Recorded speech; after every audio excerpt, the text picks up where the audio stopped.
Same I title. got my water. How's the weather over there? Is it nice? Does Kimmy have the same title with Cassandra?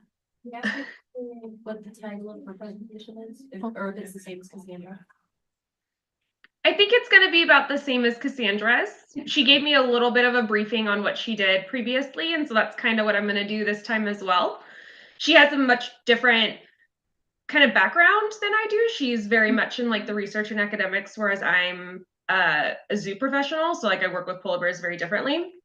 But we're going to cover a lot of the same kind of like breadth of the topic, and then I might talk a little bit about zoos at the very end and like what we do to help conservation. So it should be about the same time probably. Here. You can.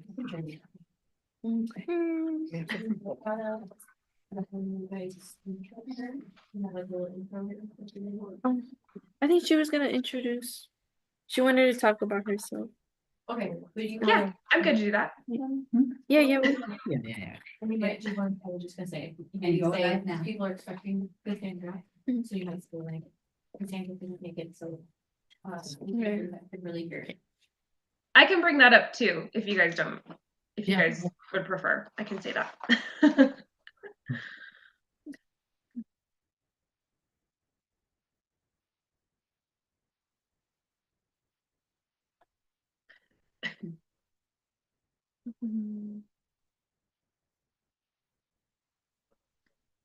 And then do you guys want to let me know when I should start, or am I good to go? Introduce herself and then she starts. Oh. Okay, so we're gonna introduce ourselves and then you could Yeah. you can start. Okay. Oh, awesome. Okay. Yeah, I'm ready whenever. You wanna do it? You got it? The woman. Okay. You're good, go ahead, Long. Okay, we can start now. Okay. All right. Good morning, everyone. My name is Sebastian, and here I am with Lali, and welcome to our fourth presentation for today's MBTI.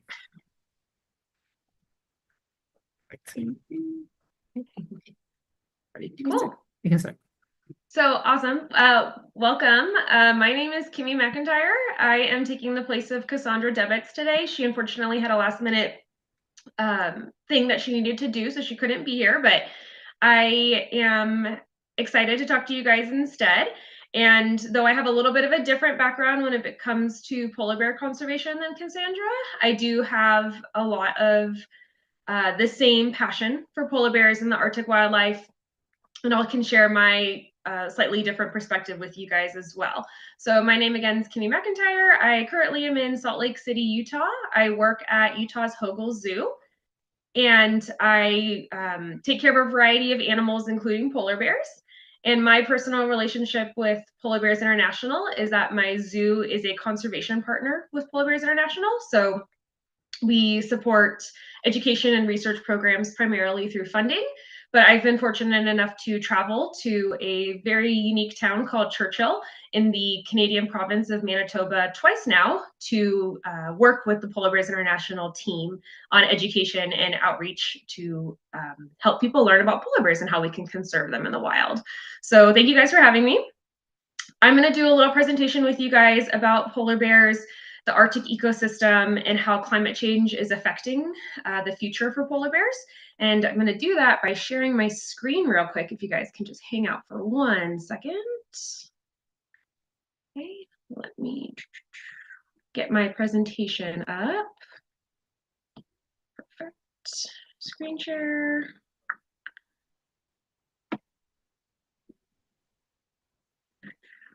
Screen. Okay, here we go. Awesome. So again, thank you guys for joining me.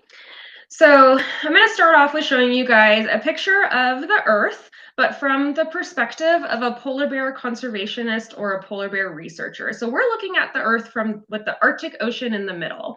And I've labeled some of the other countries so you guys can kind of orient yourself and see where I'm talking about. Well, we have the Arctic Ocean, Canada, the US, Russia, and then Europe and Greenland as well. Specifically, I'm going to be focusing on an area called the Hudson Bay, which is in the north of the province of Manitoba in Canada, kind of between Manitoba and Nunavut, which is one of the northern territories of Canada. The Hudson Bay is a really special place. It is where Polar Bears International started, and we're really fortunate to have over 40 years of data of the polar bears that live in the Hudson Bay area.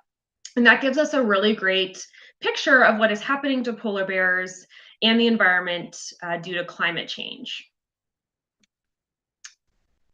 So one of the big things I want to focus on in the beginning of this presentation is the importance of Arctic sea ice to the Arctic ecosystem. So if you guys can follow along on this food chain web here, we're going to say or start with the formation of sea ice.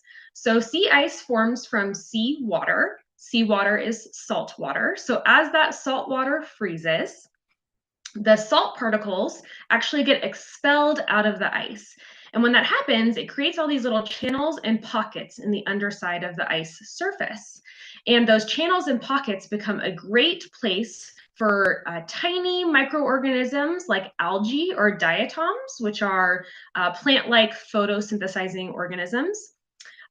Those channels and pockets in the underside of the sea ice make a great home for the algae and diatoms to kind of latch onto and grow. And when you have algae and diatoms present, they're producing nutrients in the environment through photosynthesis. And so when we think of photosynthesis, usually we think of the process that produces a lot of carbohydrates and sugars for plants, right? Well, these Arctic species of algae and diatoms actually produce a large amount of fatty acids instead of carbohydrates and sugars. So think of lots of fat. So algae and diatoms producing lots of fatty acids on the underside of the sea ice. And that's important, so I'll bring it up a little bit later, but I wanted to make sure I highlighted it now.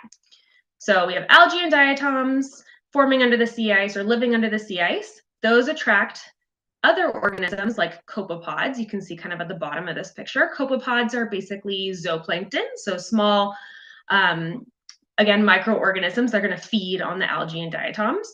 The presence of the copepods attracts larger organisms like fish. So fish will feed on the plankton as a food source. And then when you have fish in the environment, you'll have other organisms like seals, Arctic species of seals, for example, that now have a food source in the fish.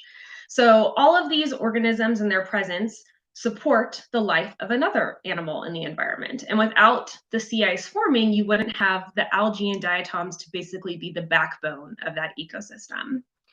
We have the polar bear here. You guys can see them sitting on top of the sea ice. Those guys are one of the main predators of the Arctic seal species that we find up north. So I'm going to skip ahead to talk about specifically polar bears now that we kind of see how the sea ice is crucial to the survival of all the other animals in this Arctic environment.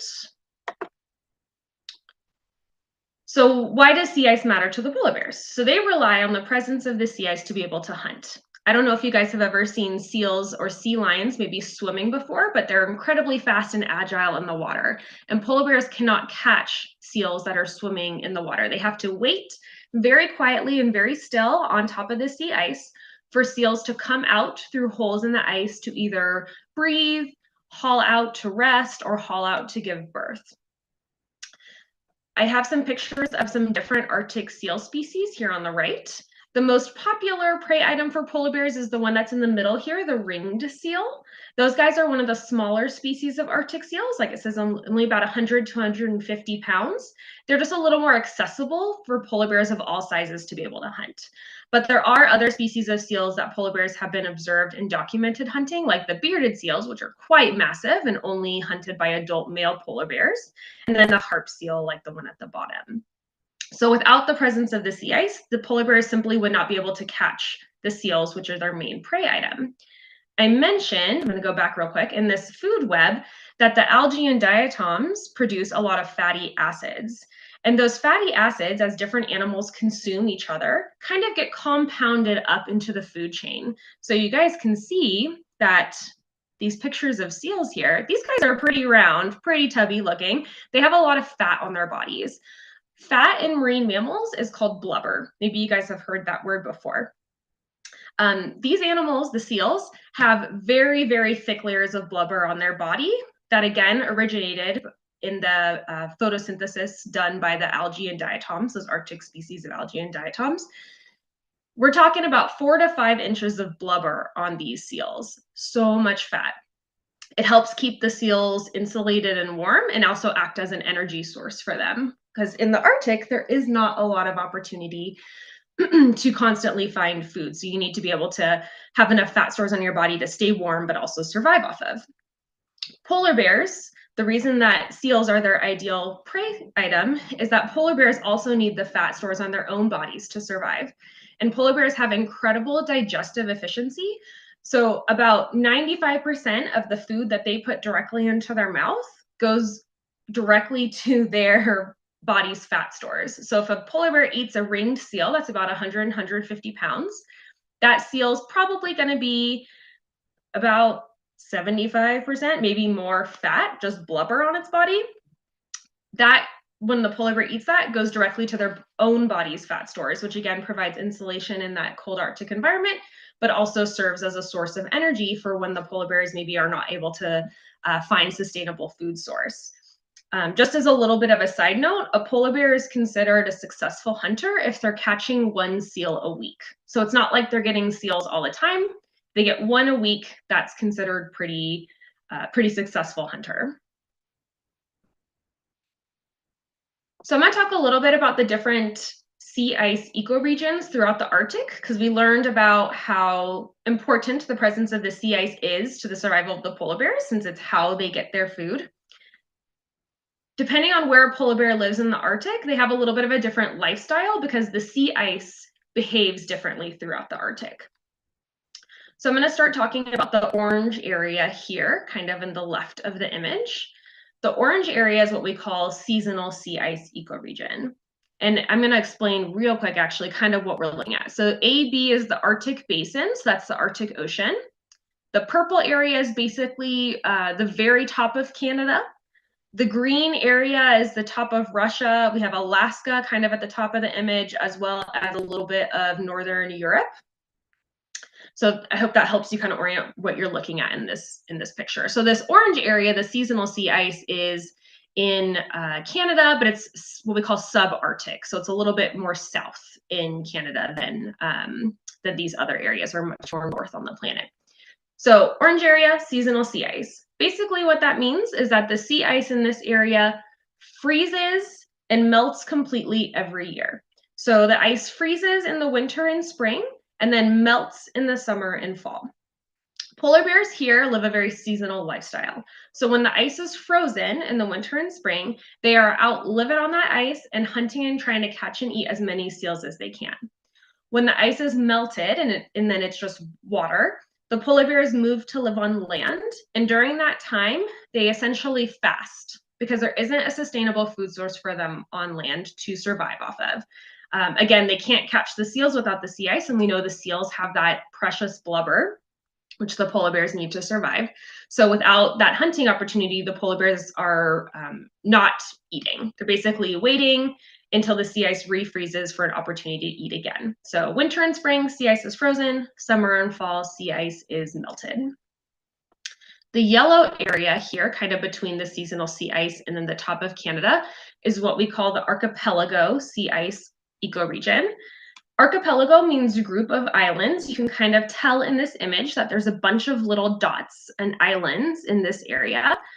The water here is relatively shallow because of all those islands. So the ice is frozen almost year-round or year-round, depending on the year and the climate. So this is a fairly stable polar bear habitat area due to that consistent sea ice. And then I'm going to skip over to this green area, the area that's above Russia and Europe and Alaska, and talk about that one real quick. That's called the divergent sea ice ecoregion. So in the divergent ecoregion, the sea ice forms along the coastline, along the land, and then ocean currents push the sea ice away from the land into the Arctic basin, this area that's labeled AB. So the ice is being formed along the coast and then pushed out into the ocean. The ice there forms similarly to the seasonal sea ice area in like winter and spring. And as the year goes on, and the temperatures warm up a little bit, the ice stops forming along the coastline, but continues to be pushed out into the ocean. And when that happens, you end up having an area of what we call open water between the ice and the land. So the polar bears in the divergent sea ice ecoregion kind of have an interesting life choice to make every year. They can choose to go with the sea ice flow and try to continue to live on it as it travels into the Arctic Ocean in hopes of more hunting opportunity, or they can choose to live on land, move to live on land and begin a fast and wait for the sea ice to reform along the coastlines. What unfortunately ends up happening that we've seen is that the polar bears that try to travel with the sea ice, again, in hopes of more prey opportunity, more food, find that as the sea ice gets further into the Arctic basin, the hunting opportunity actually lessens, doesn't quite exist anymore, because that ecosystem I talked about a few minutes earlier with the algae and the diatoms exists because the sea ice as it forms along coastlines is relatively thin. And I say relatively because it still sounds pretty thick to me. It's about 4 to 8 feet thick, but it is thin enough for the sunlight to penetrate through the ice and allow for these plant-like organisms to do photosynthesis. Out here in the Arctic basin, the ice is too thick for algae and diatoms to be able to get any sunlight. So that really productive ecosystem I talked about earlier with the copepods and the fish and the seals does not exist out here in the Arctic basin. So polar bears that might travel with the ice and get out here might kind of realize that there actually really isn't food opportunity. I want to go back to land and wait for the coastal sea ice to reform. And that often means a really long, perilous swim across open water from ice to land. It can be hundreds of miles, which is very energy costly and dangerous for the animals. So divergent sea ice ecoregions, those bears, again, have a real big choice to make every year. Do I start my seasonal fast on land and wait for the ice to return, or do I go out with the ice into the Arctic Ocean but risk having to make a really long swim back to land when I am not able to find a lot of food? So very interesting lifestyle for those bears there. And then this purple area, which is right above Canada and Greenland, is called the convergent sea ice ecoregion. Sea ice forms along the coast, just like it does in the other areas. But because of those ocean currents that are pushing sea ice from the divergent ecoregion across the Arctic basin, the convergent ecoregion is kind of continuously getting more and more sea ice pushed into it. So they have very consistent, what we call multi-year sea ice. Currently, the ice does not really melt there. So the bears have hunting opportunity, food opportunity year round. The convergent sea ice ecoregions are considered right now to be the healthiest of the polar bear habitats that we have in the Arctic. So now that you guys learned a little bit about how ice behaves throughout the Arctic, I'm going to again focus on the Hudson Bay, which in this image here is where it says WH. So it's in the seasonal sea ice ecoregion. How is climate change affecting polar bears in the Western Hudson Bay? So the crux of this is that polar bears are spending longer portions of the year living on land and having to fast due to warmer global temperatures causing Arctic sea ice to melt earlier and freeze later each year. So I mentioned earlier that Polar Bears International has over 40 years of data on the polar bears living in the Hudson Bay area, which again gives us this great picture of these changes that are happening over time. So between 1980 and 1989, the average fasting period for polar bears in the Western Hudson Bay was 107 days. And that fasting period is when the ice is melted. So no ice at all. The ice is functionally gone and the polar bears have to live on land. The food source is not there for them. So 107 days, that's about 3 months. Between 2005 and 2015, that average fasting period increased to about 130 days. So added about a month of time. In the last decade, that average fast has increased to about 130 to over 150 days. And in 2024, so last year, the polar bears in the Western Hudson Bay spent 141 days off of the sea ice. And I want to add a little caveat to this real quick. There was an interesting wind and current event in the southern Hudson Bay last year in about May or June that pushed a large amount of sea ice from the south to the west.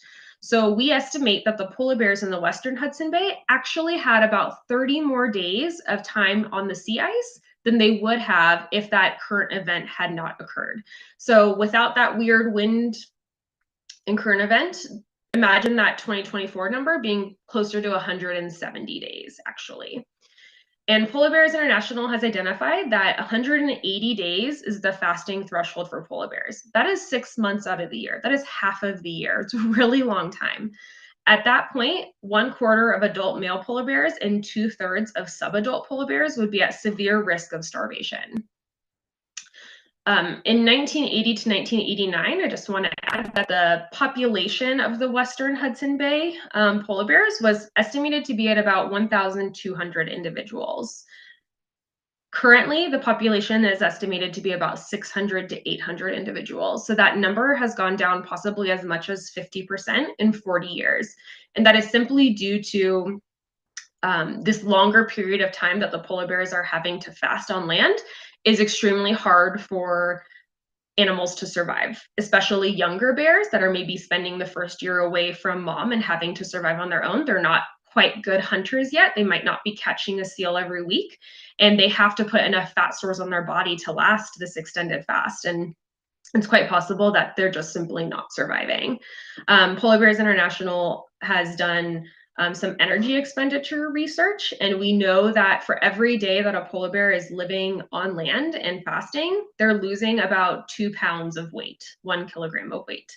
So they have to have significant fat stores on their bodies to be able to last this, to be able to survive this extended fasting time. I'm gonna close this real quick because I want to see if you guys have any questions. I think if you have questions, oh, the chat looks like it's got lots of things going on. Let me see real quick.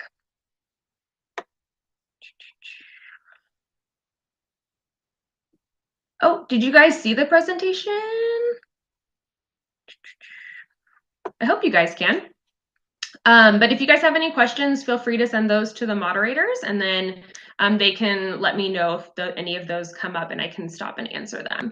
But I'm going to go back to my presentation real quick because I want to show you guys a video that was made by Polar Bears International that kind of sums up what I've been talking about and shares as well some solutions that you guys can take in your everyday life to help polar bears. It's only about 2.5 minutes.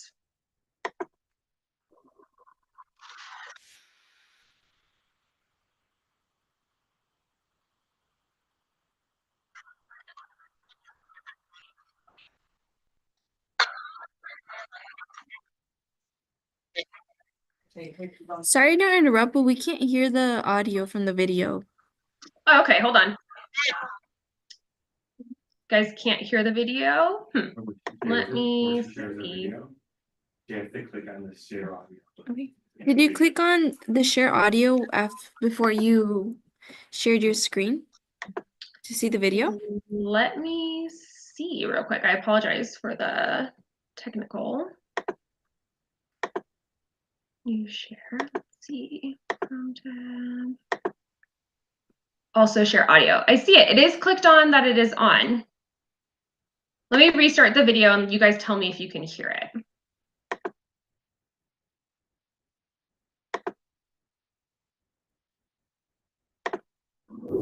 You guys hear it now?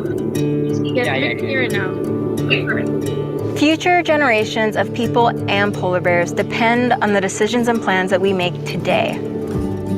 A polar bear's life cycle is almost exclusively tied to the sea ice. Because polar bears rely on sea ice to hunt, to breed, and sometimes to den, sea ice loss from climate change is their biggest threat, and the reason the bears are listed as vulnerable on the IUCN's Red List of Threatened Species.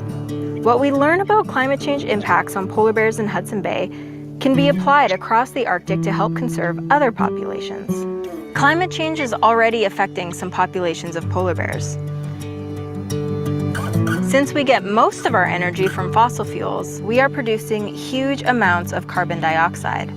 You see, regular amounts of carbon dioxide in the atmosphere act like a blanket around the Earth, trapping heat and keeping our planet at a stable temperature.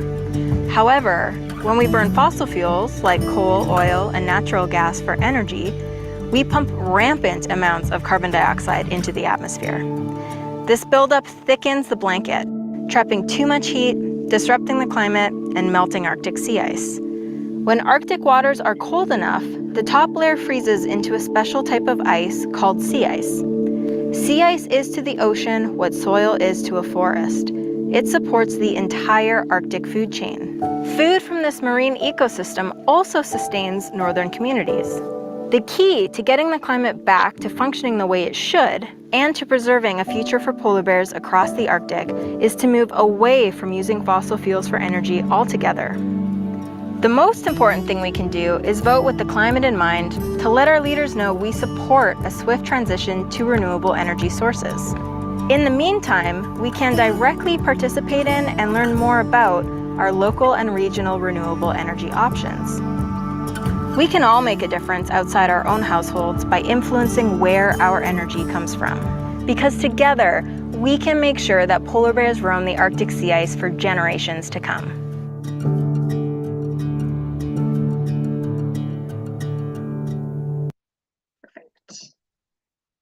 So I hope you guys enjoyed that video. Let me continue on my slides here. Perfect. Bye. Can you guys hear me okay still? Okay, so sorry to interrupt again, but we have some questions from our attendees. Yeah, that's great. What I are hope your you guys' guys questions? enjoyed that video. Let me my slides here. Okay, the question was, can you tell us about how Can you you guys hear me okay still? actually interact with the polar bears and how do you weigh them?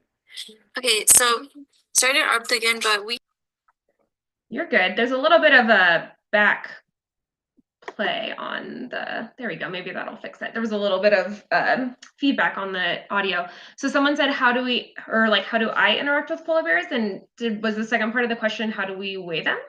Is that what you asked?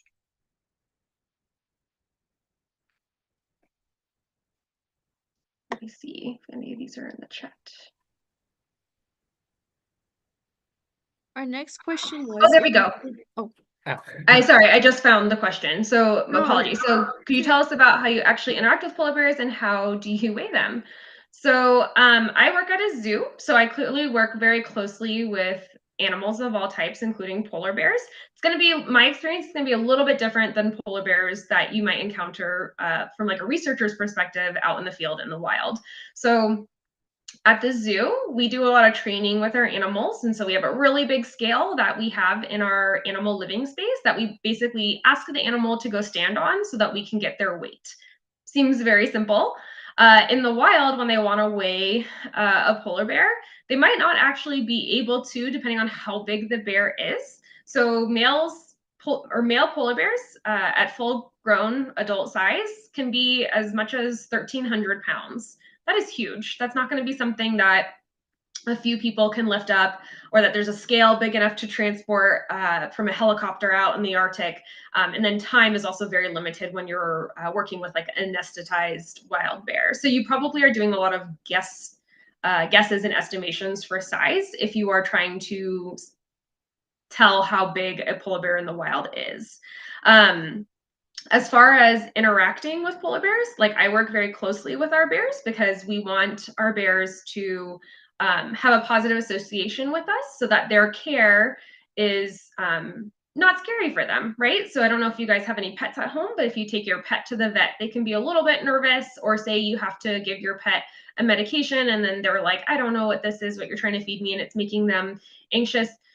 For us, we want to have a really positive relationship with our animals, a relationship built on trust, so that our animals basically voluntarily participate in all of their care. So I do a lot of training with the animals. I do a lot of personal like relationship building, so play, enrichment, things like that, so that I can build a positive relationship with them that just makes their overall care a better experience for them, essentially, because these animals are not domestic, they're exotics. They don't have the same relationship with people that cats and dogs or other types of pets inherently do. So we want to make sure that their relationship with us is very positive and trusting, basically. That's kind of a long answer, but I do, again, a lot of training, a lot of relationship building, interaction, play, everything with a barrier between us, because polar bears are just a very large, naturally large animal. And for our safety and their safety, there's always a barrier between us. That was a long answer for that, and I apologize. But I see one more question on here. There's actually a few. I'll go back to Emily's. So she said, apologies if you said this at the beginning, but could you share about your educational journey that you've taken to get to this point? So I mentioned that unlike Cassandra, I am not a polar bear researcher or on the academic side of polar bear conservation. I'm on the zoo side. So I work at a zoo. I've worked at zoos for over 10 years at this point, with a variety of animals between bears, cats, primates, pinnipeds, which are like seals and sea lions, wolves, all sorts of stuff. And that education, my degree is in biology. I have a Bachelor of Science degree. If anyone is interested in pursuing a career in animal care in like a zoo field, I definitely recommend some sort of degree in biological sciences, in addition to volunteering, internships, those types of things. A lot of jobs these days working with animals do ask that you have some sort of hands-on experience with non-domesticated animals. It is not an easy job, but it is, I think, one of the best jobs in the world, but it is a hard job. And so we want to, a lot of these positions want to see some prior experience, knowledge, reliability, responsibility in working around animals before being able to have like a full-time position working in a zoological facility. So I did go to college and then did volunteering and internships before receiving a full-time position at a zoological facility. And then someone else asked, are you seeing a decline in the number of polar bear cubs coming to adult age in the wild with the decrease in sea ice? So Polar Bears International is starting to focus more and more of their research projects, or the things that they're funding, on maternal dens. So the dens that the mother polar bears live in, basically, when they're going to give birth to their cubs, and then the amount of time they spend in that den, as well as the condition of the mother and the cubs as they come out of the den, and then their overall survival after that time, because that's the most critical point in the polar bear's life, when they come out of that den and they are out in the Arctic for the first time. So there are more and more studies kind of focused on maternity in polar bears and how climate change and lack of sea ice is affecting how many polar bear cubs are being born, the body conditions of the mothers and the cubs, and then overall cub survival. So I've been up to Churchill twice now and spent some time with people who have been coming to Churchill or living in Churchill for decades, and hearing stories about what the polar bears in Churchill were like, 30, 40 years ago, and then what they're like now is quite interesting, because it does seem like there's a real stark difference. So somewhat colloquially and like not official in any way, but people used to say up in Churchill that they were like the polar bear triplet capital of the world, because they would see lots of polar bear moms with 3 cubs, which is pretty extraordinary. Usually polar bears are born in litters of 2. So like 2 is the most common, but they can be anywhere between 1 and 3. And talking to some of the guides and people who have been in Churchill for a long time, they said they used to see triplets all the time up there. Nowadays, they're seeing a lot of single cubs, or maybe 2, but like more singles than other. So that could be a sign that maybe cubs aren't surviving. It could be a sign that mothers aren't producing as many cubs anymore. I don't have the scientific data to back those up officially, but like from locals talking, that is knowledge that is valuable. So hearing people's personal experiences and what they're seeing in the environment changing also gives us an idea of what's happening. And so I mentioned a few slides ago about the overall population in the Western Hudson Bay having gone down about 50%. that is likely due to just younger animals, maybe like subadults, not surviving to adulthood, because it can be really hard to be a successful polar bear in terms of hunting. And if those animals are not catching as many seals as like the more established adults, they're not getting enough fat on their bodies to survive these longer fasting periods. You know, maybe 40 years ago, surviving a 3-month fasting period you'd lose about 70 pounds, maybe a little bit more of weight, because 3 months, oh sorry, it'd be more than that. 3 months, 90 days. Okay, sorry, my math was really bad there. But if you're losing about 2 pounds a day, I was thinking kilograms. If you're losing about 2 pounds a day and you're fasting for, say, 100 days, 40 years ago, you lose about 200 pounds of weight. That is more survivable than having to have enough weight on your body to survive losing almost 400 pounds of weight or 350 pounds of weight, which is what is more realistic these days for the amount of time that the bears are spending off of the sea ice.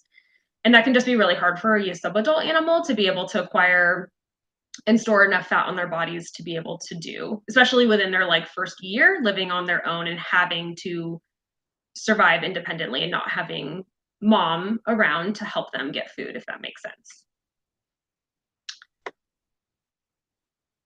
Okay, I have another, I'm making sure I'm doing the questions in order to the best of my ability.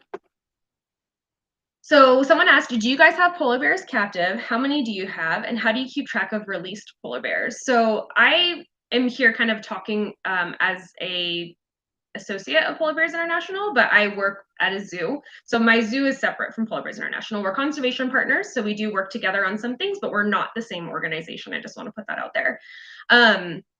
So I work with 2 polar bears currently, 1 male and 1 female. I have worked with another polar bear at a different facility before.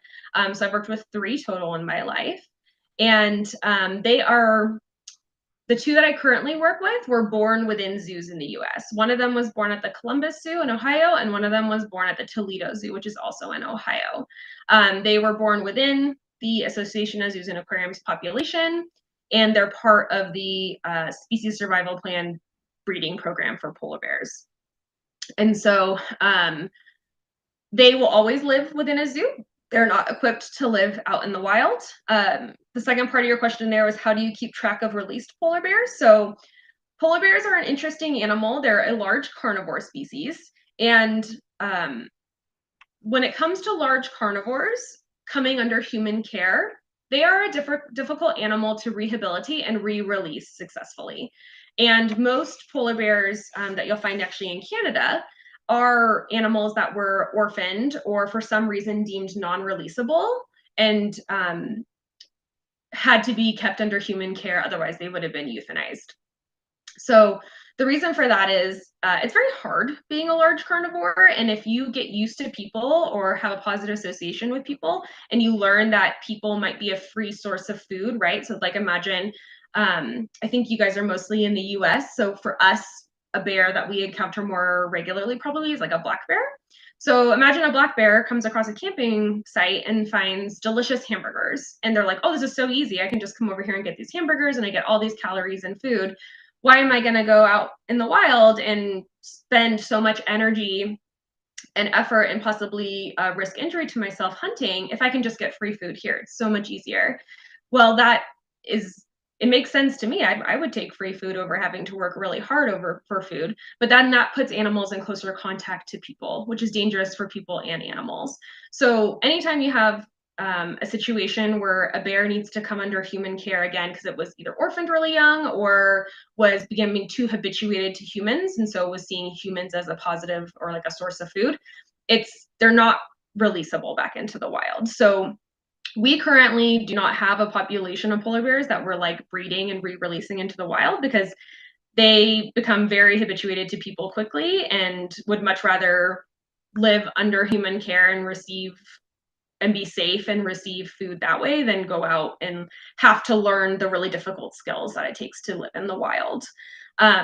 So we don't re-release animals. However, I'll talk in a few minutes about some ways that we might track wild polar bears for like research purposes. It's just a little bit different. It's different than re-release and rehabilitation. It's just not a thing currently within the polar bear sphere.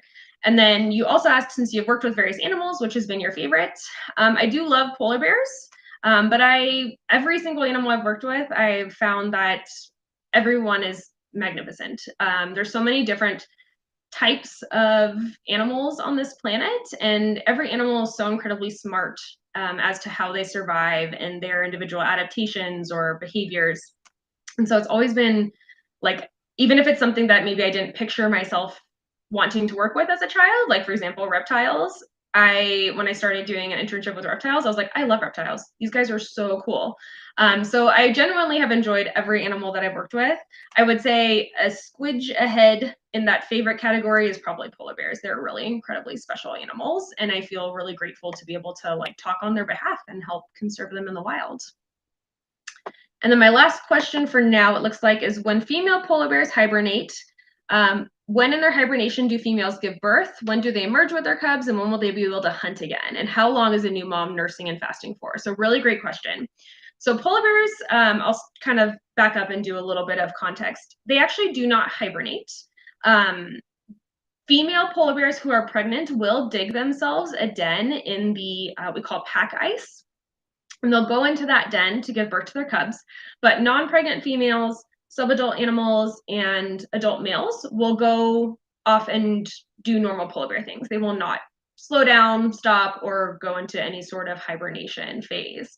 The females, when they are going to get ready to give birth, are digging those dens usually around like November-ish. And so in the Western Hudson Bay, those females are actually spending longer than the other animals in the population fasting, because they're going to be digging their den and going into that den to give birth when everyone else is going to be going out onto the sea ice because it's refreezing to go hunt again. So it's another thing that Polar Bears International is really focusing their research on moving forward, is how these females are doing, because their fasting period is probably a lot longer, or is a lot longer than all the other animals in the population. And again, how is that affecting their body condition, cub survival, cub body condition? I'm scrolling up real quick to see the rest of your question, because a lot of people are asking questions, which is great. So generally the females dig their dens in like November-ish. Cubs are born anywhere between late November to like early January. Within the zoo field, November is the most common time when polar bear cubs are born.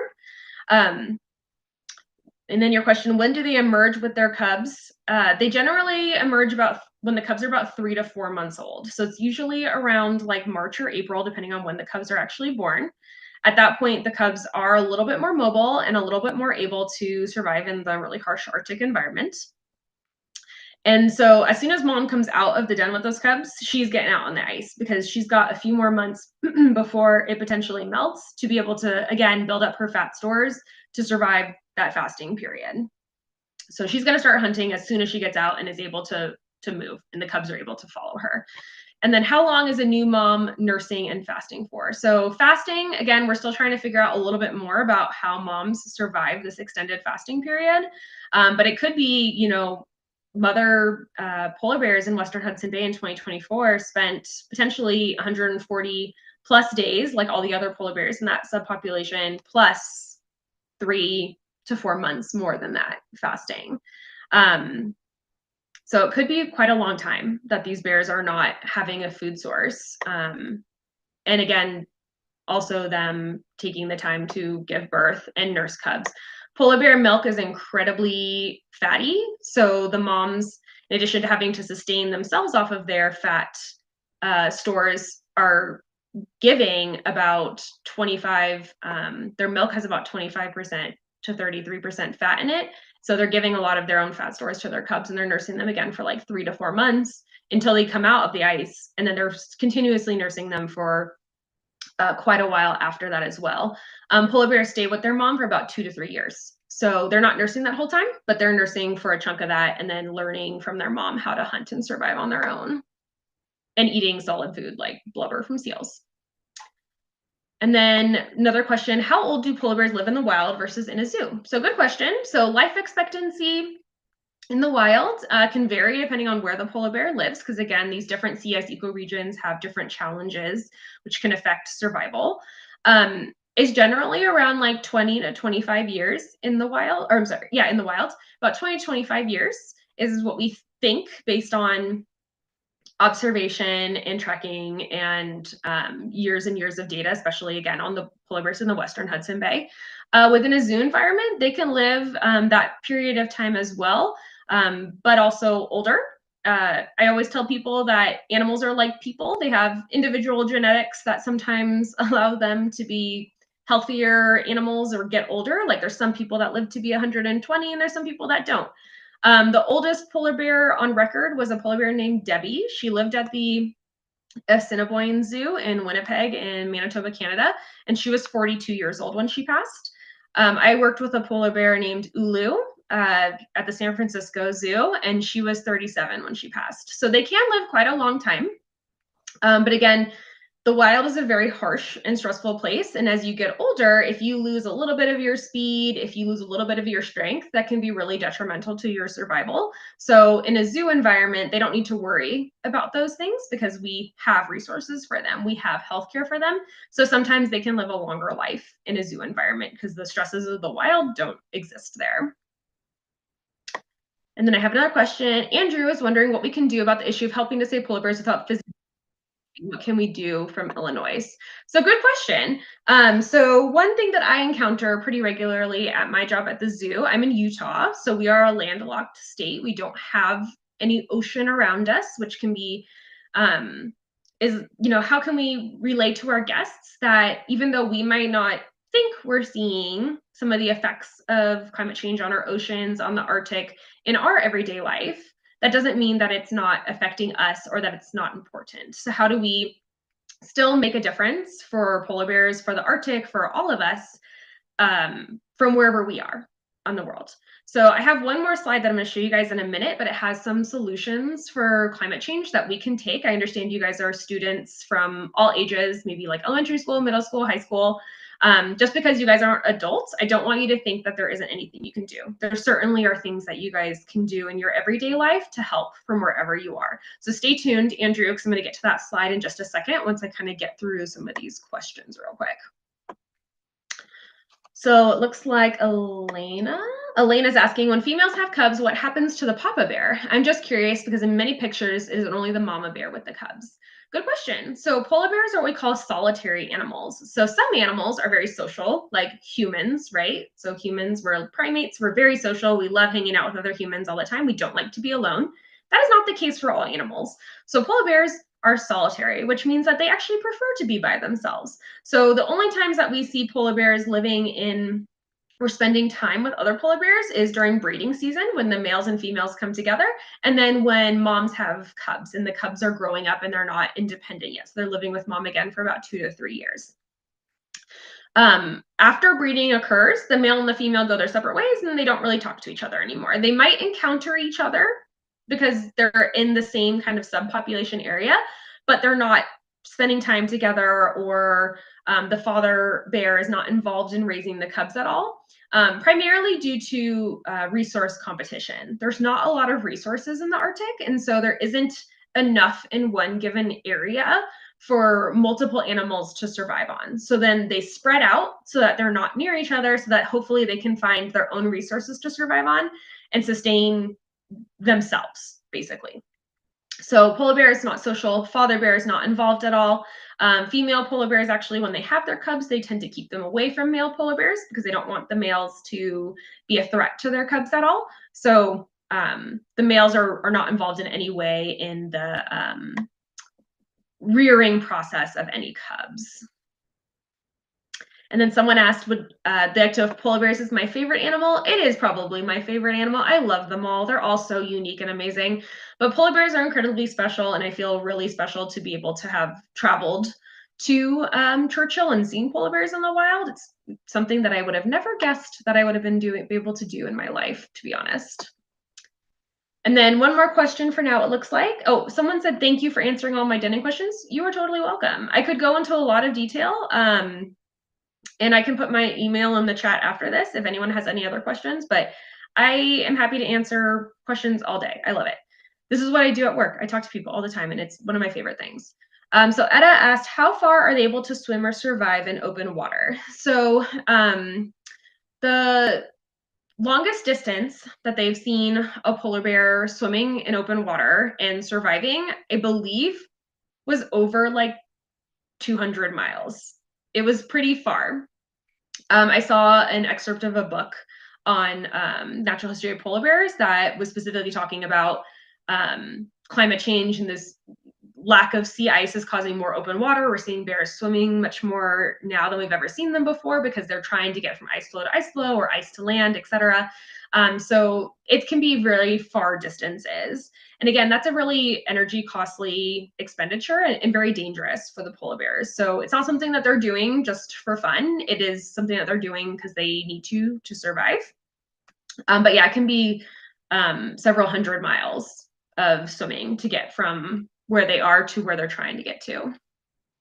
And then, is there behavioral differences and feeding differences between bears from different areas, Canada, Russia, Northern Europe, etc.? So what we know about polar bears is that they're specialized for hunting seals. And you guys probably saw in that picture of that slide with the different seals. I can put that up in a second. But they're ambush predators. So seals have that layer of blubber on their bodies that the polar bears want to eat to put on their own, to add to their own fat stores, and they've become incredibly specialized in hunting techniques relating to that. That is their main prey source. That being said, they do hunt some other things, mostly kind of opportunistically. If the animal presents itself in a way that maybe makes it a little bit more huntable, the polar bear might go after it. You also might see polar bears starting to attempt to hunt other types of animals just based on food availability and lack of sea ice. But we know that those other types of animals don't have the blubber, the fat stores that the polar bears need to survive. So hunting techniques are pretty exclusively aimed at seals, like I've described, throughout the Arctic and throughout where polar bears live.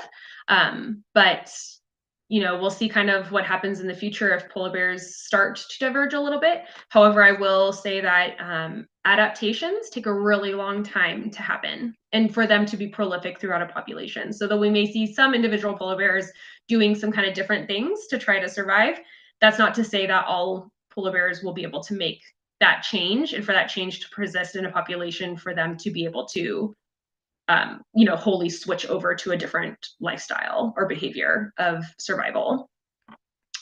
One thing I want to bring up real quick, because it's just like one of my favorite facts about polar bears, is that they are incredibly smart. So you guys may have learned in some of your science classes, as I did when I was younger, is that one of the previously defining characteristics of primates, right? So monkeys, apes, prosimians, those types of animals, was tool use. So we talk about primates being able to use tools to help them in their environment, whether it be getting food, protection, shelter, all those things.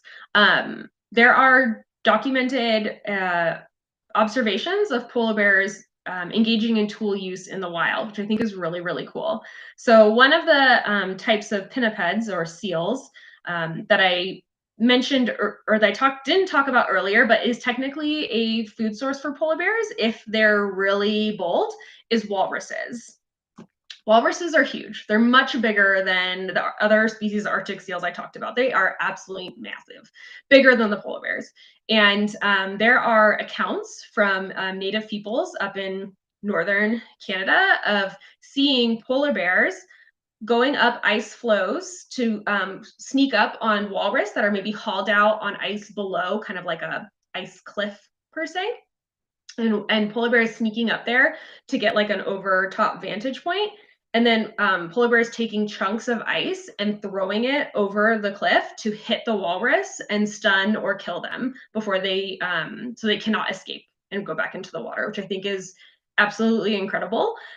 There's several different observations of this documented in different books, as well as Inuit art depicting this. So it's been seen, which I think is absolutely incredible, that polar bears are using chunks of ice as like a weapon for hunting these really large animals that they would not have a chance at killing otherwise.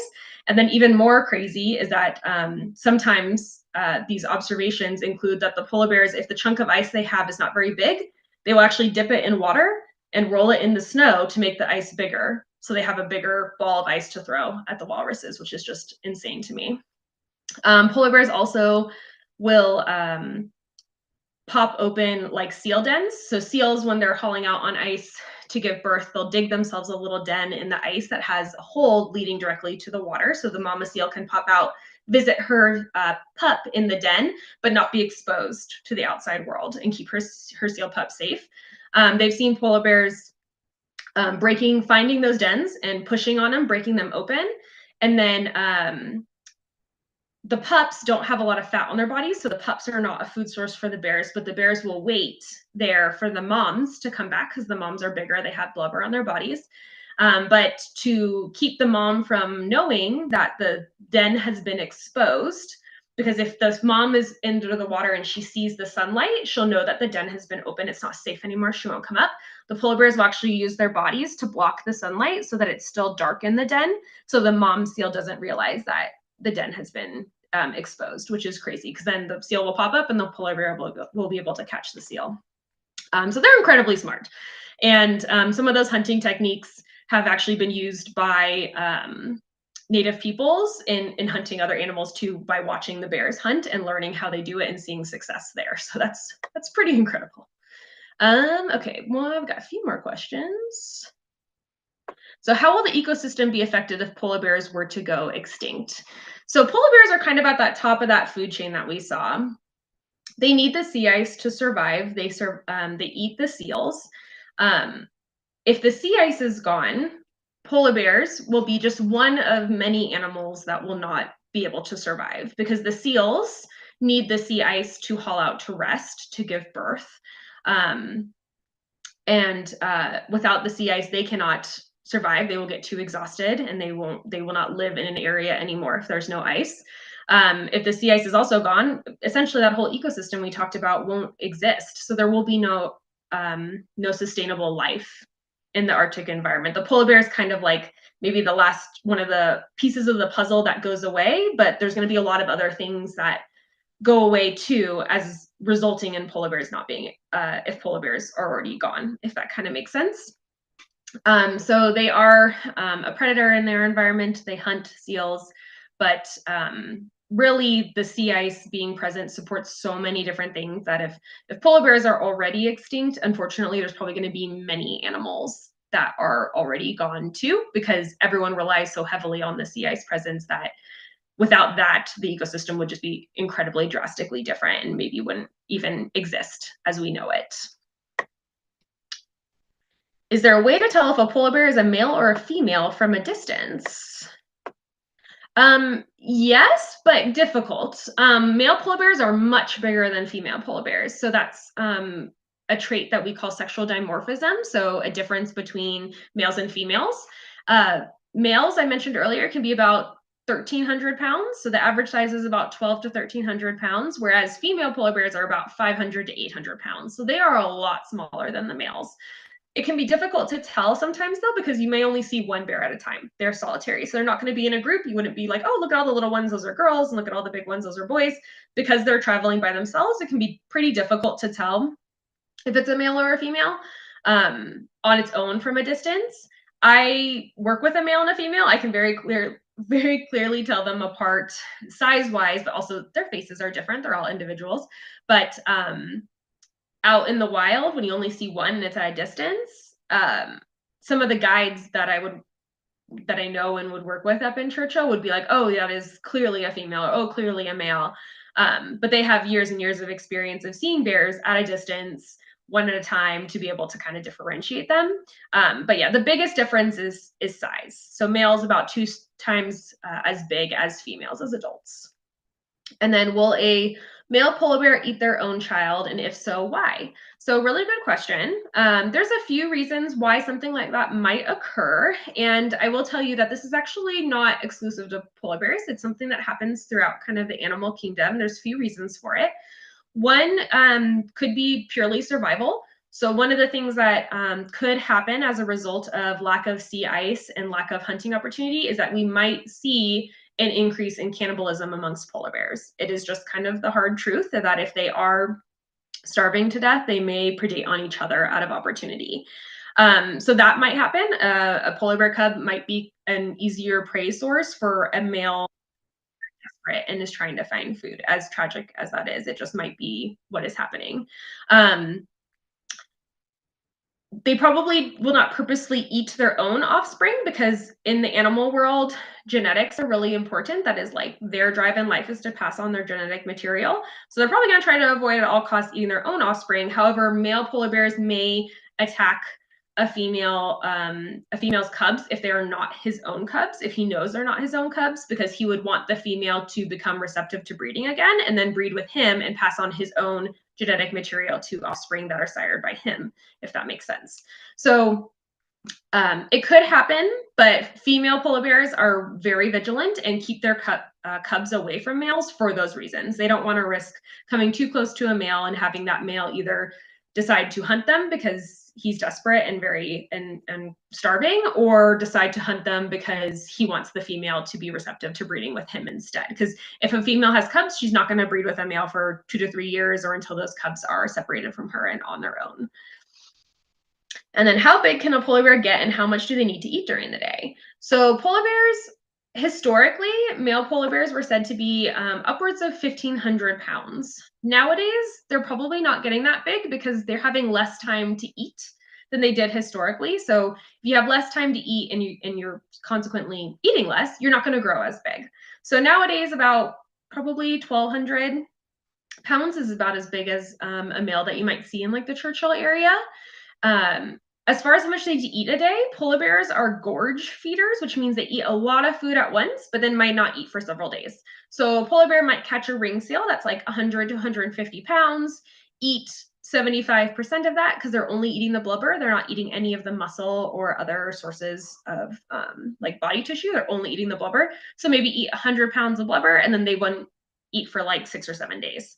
So they don't need to eat every day. But when they do eat in the wild, they tend to eat a large amount of food and then not eat for a little while. In the zoo environment, we feed our bears every day because we want to interact with them every day and make sure that they're healthy and that they are feeling well. And so we feed about 11 to 12 pounds of really high-fat food each day, which kind of equates to be about the same as if you were to eat 100 pounds a week. We just spread it out each day so that we are making sure we're checking on our animals and interacting with them and making sure they feel good. And then what is the most common illness in polar bears? That's a good question. I don't know about the most common, like naturally maybe occurring illness just out in the Arctic that may occur, but I will tell you that with polar bears living longer periods of time on land, they are coming closer in contact to people in some places, in some northern communities. I'll talk specifically with like Canada and Alaska. And when they come closer to people, they're oftentimes coming closer to other types of animals. So things like domesticated dogs, for example. And a pretty common disease in dogs is called distemper. It's like a digestive illness disease. And distemper can be spread to many different types of animals. So one thing that could be happening is that polar bears are getting more exposed to diseases that our domestic pets have that because they're coming in closer contact to people that could make a polar bear very sick or even cause a polar bear to die. So those are some things that polar bear researchers are keeping an eye on and seeing how polar bear proximity to humans is dangerous in other ways for the bears, not just that we don't want to have a human-animal conflict, but coming into closer contact to diseases that maybe they wouldn't encounter otherwise in the Arctic. And then someone asked, can you teach them tricks at the zoo? So we teach a lot of what we call behaviors. So we do a lot of training with our bears. And the goal of training the bears is so that they can participate in their care. So for example, one of the behaviors that I'm working on with our male polar bear is what we call voluntary injection. So say our polar bear, his name's Nikita, was not feeling very well and he needed some medicine. And the vet said, the best medicine we can give him is by giving him a shot. right? Some of us don't like to get shot. Some of us people do. You know, some of us, our pets, our dogs and cats might get really nervous getting a shot if they have to go to the vet. But I work really hard with Nikita to basically desensitize him to the feeling of getting touched on his shoulder, so that I can touch him with like the blunt end of a stick. I can touch him with a just a long pole, basically anything that helps keep me safe, but is a touching sensation on him to get him used to the feeling of being touched by something. And then I get progressively closer and closer to an actual needle-like object, so that I can eventually give him an injection like of a medication, or say like a vaccine if he needed it, without it being a stressful experience for him. He voluntarily lines up, puts his little shoulder on the mesh of the enclosure, and lets me touch him and give him a shot. So we're not necessarily teaching things that are like performative in any way, but we're teaching behaviors so that the animals can participate in their own care, and so that like everyday things like wellness checks and stuff like that are not stressful for them. If I want Nikita to if I want to look at like Nikita's stomach, I can ask him to stand up. So he'll stand up and put his paws up on the mesh, and then I can get a good look at his stomach to make sure everything looks normal. So that's kind of the stuff that we're teaching them, as opposed to anything that would be kind of showy. We're not teaching those types of things. We're teaching behaviors that help them, help us care for them. So Etta asked, when I was in Churchill, my guide told me they eat beluga whales. Is this a large part of the diet of bears along the river? So that is a really good question. Polar bears do eat beluga whales. I kind of mentioned that they may eat some other types of animals, and that's kind of opportunistic. And I would say beluga whales are one of those. So Churchill is a really special place for multiple reasons. One is that they have lots of polar bears in the fall, because the polar bears congregate there as they wait for the sea ice to refreeze and go out on the sea ice. But in the summertime, when the polar bears are living a little more inland and are not around Churchill, there are tons of beluga whales in the Churchill River and in the Hudson Bay. And it's possible that beluga whales may wash ashore, they may die, wash ashore, and kind of be able to be scavenged on. And then in that case, yes, polar bears are definitely going to take opportunity of a free meal of like a beluga, which is a marine mammal with blubber on their body. That's like the perfect free meal for a polar bear. So they definitely do eat belugas, but hunting wise, there's not a lot of opportunity to hunt belugas, because they are a cetacean, they are a whale, they live exclusively in the water. They're also huge, like they're a lot bigger than the Arctic seals that the polar bears are regularly hunting. So there kind of has to be a lucky occurrence for a polar bear to be able to get a beluga whale, whether it be, again, it died and washed ashore, or maybe it stranded, so it swam into an area that's too shallow and was not able to get back out into deeper water. Those are kind of things that would allow for a polar bear to catch a beluga whale. They wouldn't be like a super regular prey item that they would be catching, just because, again, they're much bigger, and they're generally much more out in open water than they are in areas where like the polar bears are hanging out, like on the sea ice. And then someone asked, how warm would be too warm for a polar bear to thrive? So if it's too warm, like up in the Arctic, if it's too warm where the sea ice can't form, then the polar bear can't thrive there. Because that's their hunting opportunity is non-existent then. As far as living in a zoo environment, we provide a lot of climate control for our polar bears. So right now it's winter time. It's pretty chilly throughout winter here in Utah. We get a lot of snow. Our temperatures are regularly not super cold, but like 20s, teens or so. So definitely chilly. Polar bears do totally fine here. In the summertime, it does get pretty warm. At that time, we do have indoor living areas for our polar bears where we have climate control that they always have access to. So if they want to go inside to be in like a little bit of air conditioned environment, they totally can. And then we provide a lot of like shade opportunities, and our pool and our exhibit is chilled in the summertime to about 50 degrees. So if they want to go swimming, they totally can. So temperature, generally, we just help regulate temperature if they're not living in an Arctic environment. But they're okay to live in warm environments. However, with the Arctic, like a wild polar bear would need to be still living in a fairly cold environment, just because they rely on the sea ice to survive. And if it's not cold enough for the sea ice to form, they cannot survive there. So I hope that answers kind of your question there.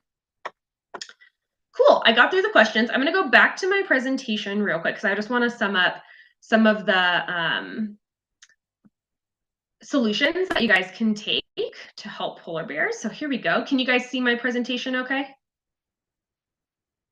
Hopefully. We can. Perfect. So how can you guys help polar bears in the Arctic environment? So 3 main things that we'd like to talk about. One, if you're an adult, if you're of voting age, definitely voting for climate positive legislation in local, state, and federal elections. So I live in Salt Lake City. In Salt Lake City, we had a measure passed a few years ago that basically says by the year, I think it's 2040, all of Salt Lake City is going to be powered by renewable energy sources, which is awesome. And so if we are knowledgeable of those climate positive initiatives and those sustainable initiatives, and then supporting those in our elections, those can help make a big difference for the future of polar bears, the Arctic, as well as our whole planet to help mitigate the effects that we're seeing from climate change.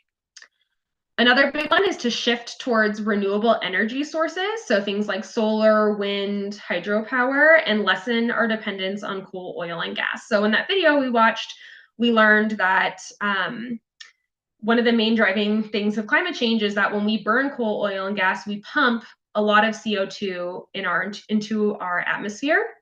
And that CO2 thickens our atmosphere and traps heat around our planet. And that's what's increasing our global temperature. If we shift to renewable energy sources, we're going to lessen how much coal, oil, and how much burning of fossil fuels we're doing and how much CO2 we're putting out into our atmosphere, which will help stabilize our climate. And then one of the big things that I kind of want you guys to take home today, because you guys are all students and have family and friends, is that one of the biggest and best things we can do is talk about climate change solutions with our family and friends. Not a lot of people talk about climate change in the US, to be totally honest with you guys. And the more we talk about it, the more we understand why it's happening, how it's happening, and the solutions that we can take to mitigate the effects that we're seeing. So the more we talk about it, the more it becomes a mainstream topic of conversation, the more people understand it, and then the more the easier it is for people to come to conclusions about the actions that they can take to help basically stop climate change from occurring. And then I have hopefully like a minute. Do I have a minute or two? I know I kind of went off a little bit. Do I have a minute to just talk about one more thing? Yeah. Yeah, you can feel free to do that. Yeah. Okay, cool. I wanted to talk real quickly about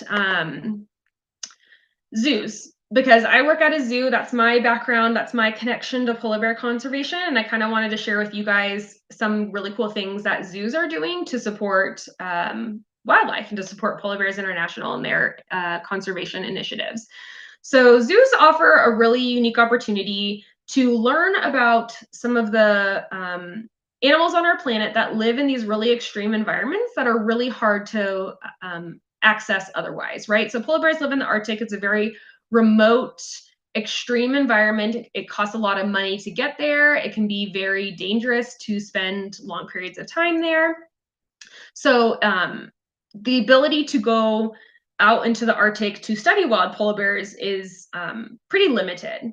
But when we have polar bears living in our zoo environments, they allow us to learn so much about them that helps us conserve their wild counterparts. So one of the really cool research projects that Polar Bears International funded was an energy expenditure project with the San Diego Zoo and the Oregon Zoo.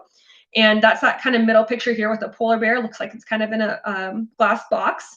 That polar bear is actually walking on a treadmill, and they are measuring the polar bear's breath, their CO2 output, and how much energy it's using to walk a certain distance. Because again, we know that these bears are spending more and more time on land, and we want to know how much energy that they need to survive the fasting period, and like how much weight they need to have on their bodies for that. So this treadmill experience with them walking helps us learn more about how they burn energy. And then there's also, I couldn't quite find a picture of it, but the Oregon Zoo actually has a water treadmill. So the bears swim in this fun little enclosed space that's part of their exhibit, and they again track energy usage with how far the bears swim, so they can get an idea of if we see bears swimming X amount of miles in the wild, we know how much energy they're using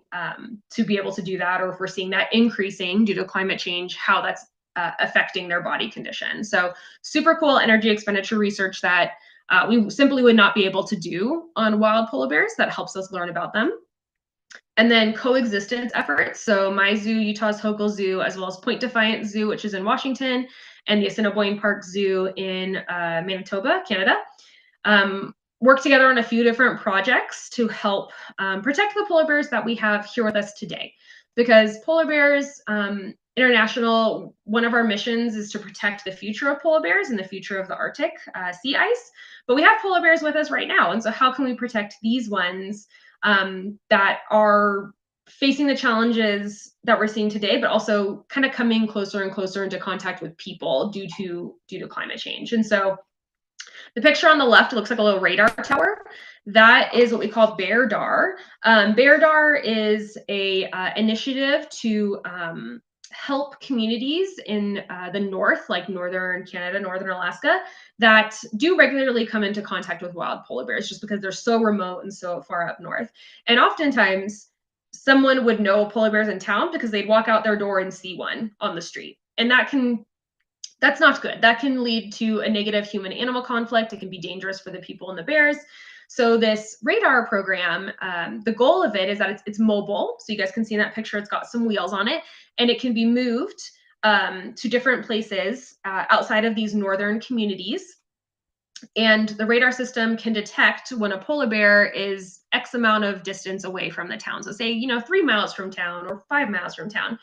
And it would be able to send a notification to the people in the town that there is a polar bear nearby. It is coming.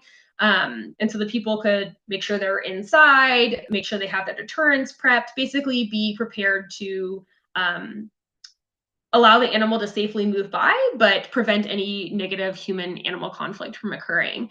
And that particular project, the radar project, is my zoo, Utah's Hochul Zoo, is one of the main funding supporters for that project. And the program for that radar software is actually being developed in Provo, Utah, which is about an hour south of Salt Lake City. So very proud of that one, promoting coexistence between people in northern communities and the bears. And Assiniboine Park Zoo, which is in Canada, they have an exhibit, an enclosure that has 5 rescue polar bears in it. It's a really beautiful, big space, beautiful pool. I've been several times. It's a great zoo. But they helped this radar program learn how to identify what a polar bear is, because we don't want the radar just alerting for anything that moves. We want it to be able to identify a polar bear and differentiate it from maybe another type of animal, like a fox or a bird of some sort.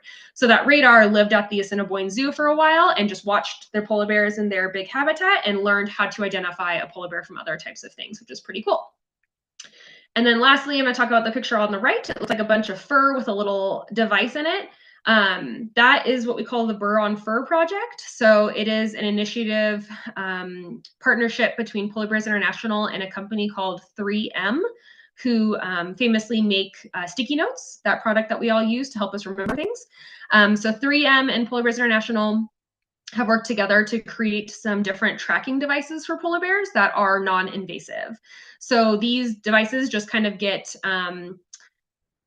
like the fur of the polar bears kind of get clamped into the devices, and then the tracker is then attached to the bear so that we don't have to do a radio collar, or we don't have to do an ear tag, which are just slightly more invasive ways of tracking polar bears in the past, so that we can just get information about where polar bears are moving, or where they're going to, what areas they're living in, the changes that may be occurring due to climate change, simply from a tracker that's just kind of tangled up in their fur per se. So Burr on Fur, the idea behind that project was, we get burrs stuck in, your dog might go in a bush and get a burr stuck in its fur.